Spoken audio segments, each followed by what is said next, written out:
My name is Right Reverend George Bagamonda, and I am the Bishop of the Diocese of Kigezi. It's my honor to welcome and introduce our next speaker, Mr. Anthony Kituuka. After graduating from Makerere University in 1998 with the Bachelor of Statistics and Applied Economics, Mr. Anthony Kituuka has spent his working career in the financial services industry, primarily banking.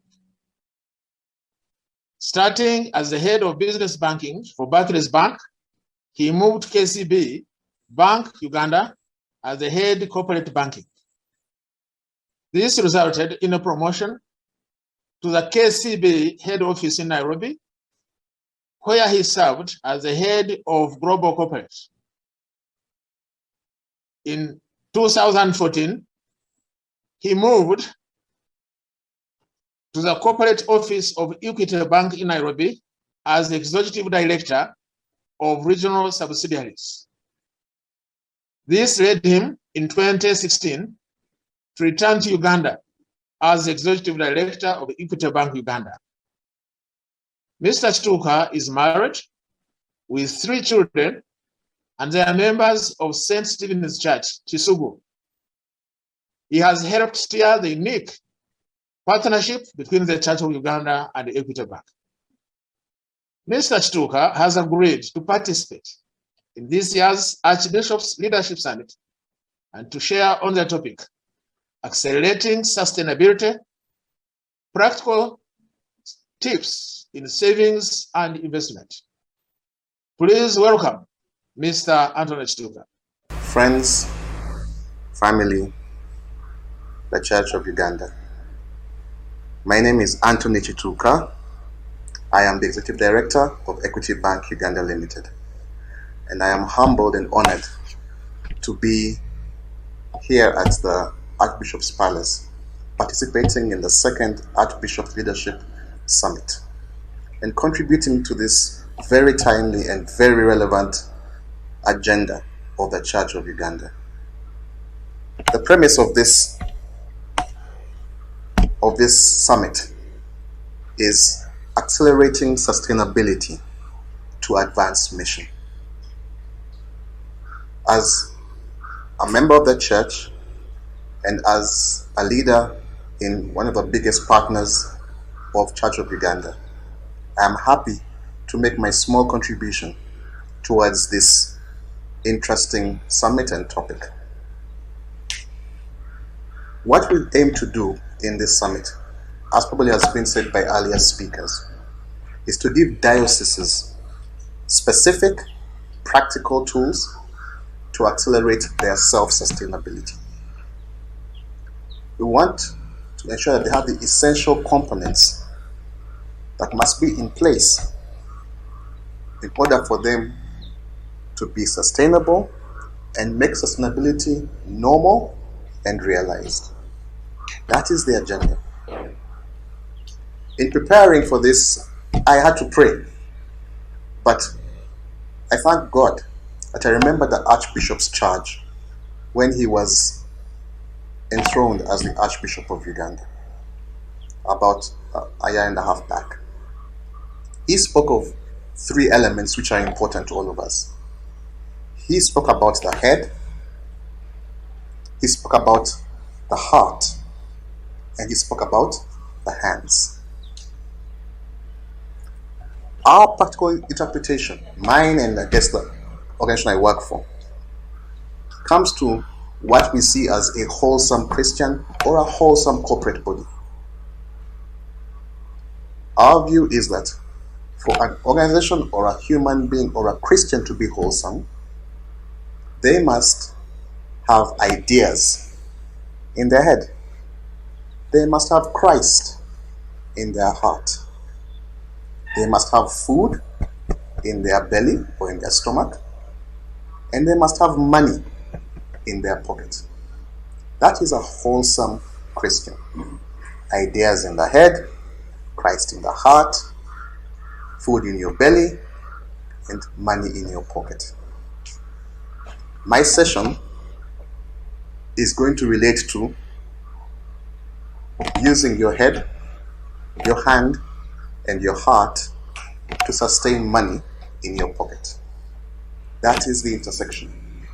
I am humbled that the Archbishop has invited me for a second time to try and educate or enlighten the audience on the various options. I have not too much time, but I will try and be as clear as possible. My topic as given to me was accelerating sustainability, practical tips in savings and investment. That just sounds like financial management and financial prosperity, and how the church, the diocese, the laity, the Christian can help build and drive this body to be sustainable in achieving its core mission. So, I do believe earlier somebody mentioned what sustainability means to the province. How does sustainability align to the core mission of the church? Which environment is the church operating in? The environment could be political, it could be economic, it could be social, it could be technological, it could be a legal environment, it could be an economic environment. Why am I bringing this premise? Because if you're going to invest or to save, you must know where it is you're playing. What resources does the church have at its disposal to ensure sustainability? What is the role of the provincial office? What is the role of each of the 37 dioceses, the various archdeaconries, the over 26,000 sub-parishes, the 4,000 parishes? Where does the clergy come in? What does laity do in establishing, maintaining, and accelerating sustainability? Finally, we may touch on how is the governance structure aligned to support sustainability. I will touch briefly on savings, because savings seems to be the easiest one. Savings is really about keeping funds aside for an eventuality or for future use. It could be keep money aside in case something happens to a child when they fall sick, or if a fire breaks out and property is damaged, or if your house help breaks a glass, or if you need something for your farm. Future use. I'm saving so I can spend it later. And that seems to be the most difficult thing, because as human beings and as people who are generally well blessed, we have been encouraged to do that since we were children. Whatever you earn, try and save. There's a model that I use when I'm teaching financial literacy in various fora, and I use it to help people understand the basics of saving and managing finances or income when it comes in. It's a simple model. It is T, T, I, S, S. I repeat, T, T, I, S, S. I call it TIS. And TIS is simply the following things with percentages. So for any income you get, this is how I advise you spend or use this income. The first T, tithe. We all know tithe is 10%. So you get 100 shillings, 100,000 shillings, 10% tithe. Next T, not too popular sometimes, but relevant, and even Christ says, render unto Caesar what is Caesar's. The second T is tax. The tax rate in Uganda is about 30%. So remember, we had 100, we have taken 10% off. That is tithe. We're now taking 30% off. That is tax. The I is the subject of today's discussion. Invest. I encourage everybody to invest at least 25% of any inflow, because the investment will encourage or ensure that more income comes in. The first thing I would like to talk about, especially with investments, is there must be a balance between risk and reward. I repeat, there must be a balance between risk and reward. And your risk appetite determines how much money you want to invest, in what area, and how much return you expect for it. The second relationship, therefore, is there must be a clear balance between risk and reward. The higher the risk, the higher the reward. The lower the risk, the lower the reward. Our challenge is to find an appropriate mix. If you want to sustain, yes, you can invest in low risk portfolios, but the return will be low. And your question becomes, does that return cover my current needs and my future plans? If you go for high risk, yes, it could be a high return, but by nature of high risk, it means if everything goes wrong, you will lose a lot. So, in determining your investment strategy, you have to ask yourself, how do I have a good blend between high risk, middle risk, and low risk? And then you have an investment portfolio, hoping that the average, when you win big, you make a lot of money. If you lose, it is cushioned by the gains you have made from your middle risk and your low risk portfolio. Other things you should consider is, how much money do you have to invest? Where will it come from?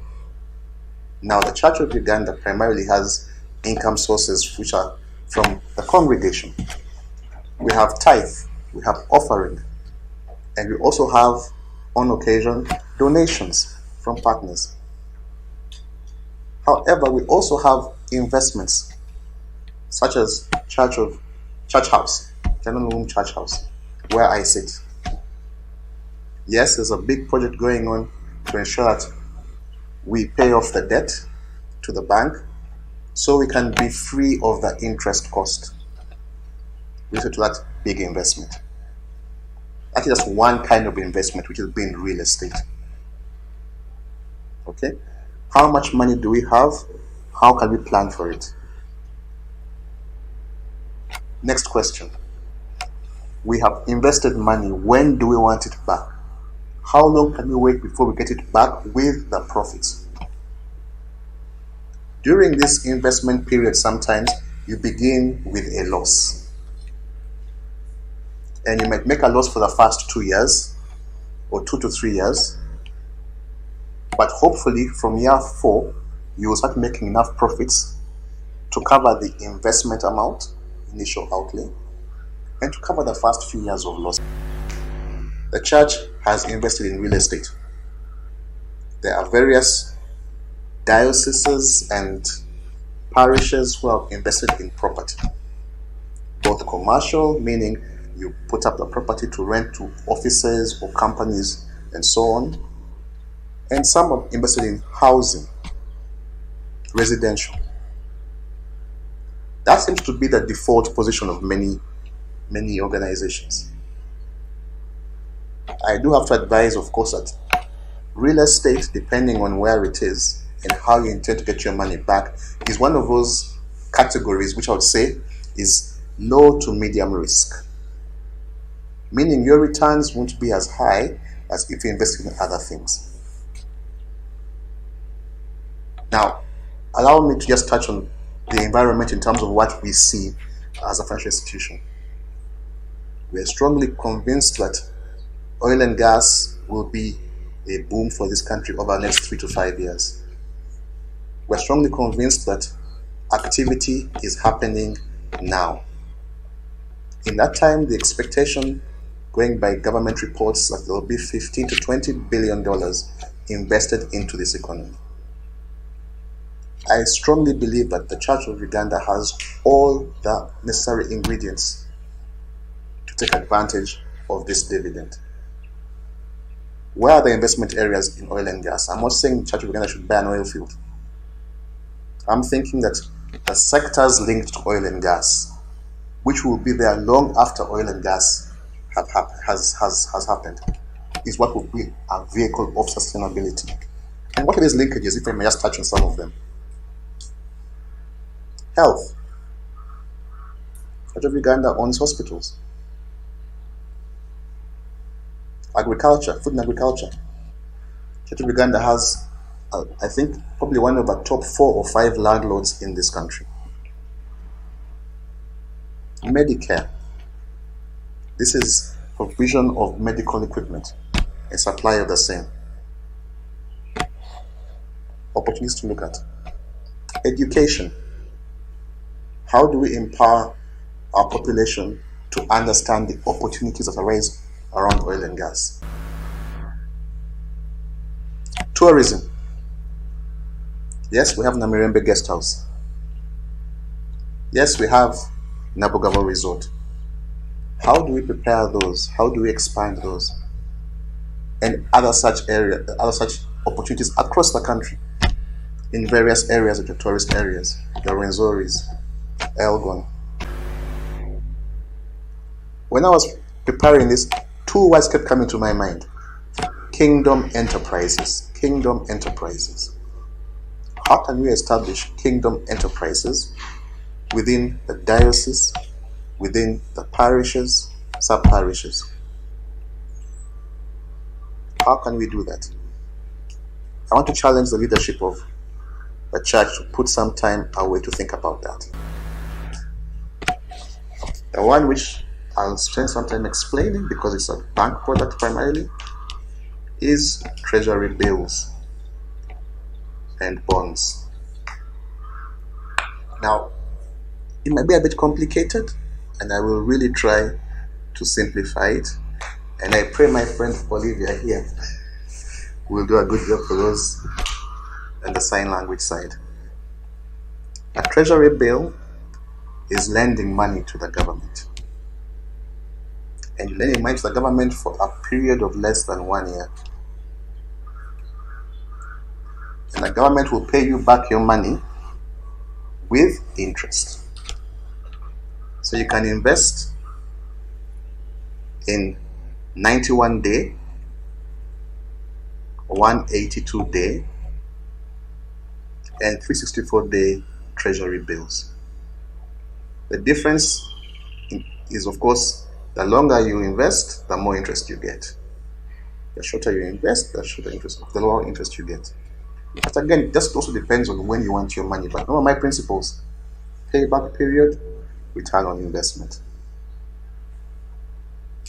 If you have money for a bit long, no need for a longer period of time, you can enter what we call treasury bonds and lend to the government for a period of over 1 year. Your treasury bonds means you lend the money to the government for 2 years, 3 years, 5 years, 10 years, 15 years, or 20 years. Again, the key thing is the longer the lending period to the government, the more the interest. And there are some reasons to invest probably in treasury bonds and not treasury bills. And some of those include things like tax. The tax on your treasury bills, remember the treasury bill is the one where the government for less than a year, is 20%. So your earning will be reduced by a bigger tax. For your treasury bills and your treasury bonds up to 5 years collection, there you pay 20% tax. So you pay a tax of 20% on 91 day, 182 day, 364 day, 2 year, 3 year, and 5 year. 20% tax. But your treasury bonds above that, it means you have 10, 15, 20 years. The tax on that is 10%. Depending on how much money you want in terms of return, you will choose your investment portfolio. Another potential investment area in the financial products, which has to be managed very carefully, is foreign exchange trading. Foreign exchange trading simply is you take a position. You assume, for example, today the dollar rate is 3,540. I will buy the dollars today and wait for 6 months, assuming that in 6 months dollar rate might be 3,600. So I will sell my dollars at that price and I've made a profit. My advice about forex trading: make sure you have a very good advisor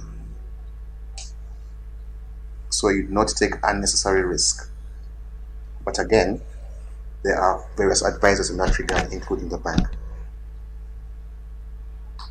One last area maybe I want to talk about is unit trusts.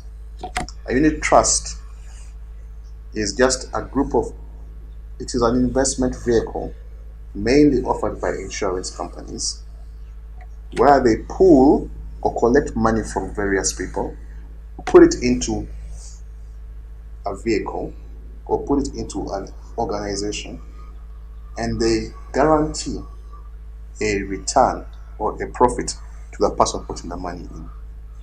What they do in that investment vehicle, that unit trust, they will invest in various assets. It could be stocks, it could be money markets, it could be fixed deposits, it could be shares, it could be real estate. But what they commit is, if you put X amount of money in, within 1 year we'll give you your money back plus this interest. Again, another investment vehicle. The advantage of that one is, in Uganda, it is tax exempt. So again, your return is... Let me stop there in terms of the financial products, because that is what is important. I want to conclude by asking a few pertinent questions. An investment must sit in an economic vehicle somehow. And as a church, we have to ask ourselves, what is that investment vehicle?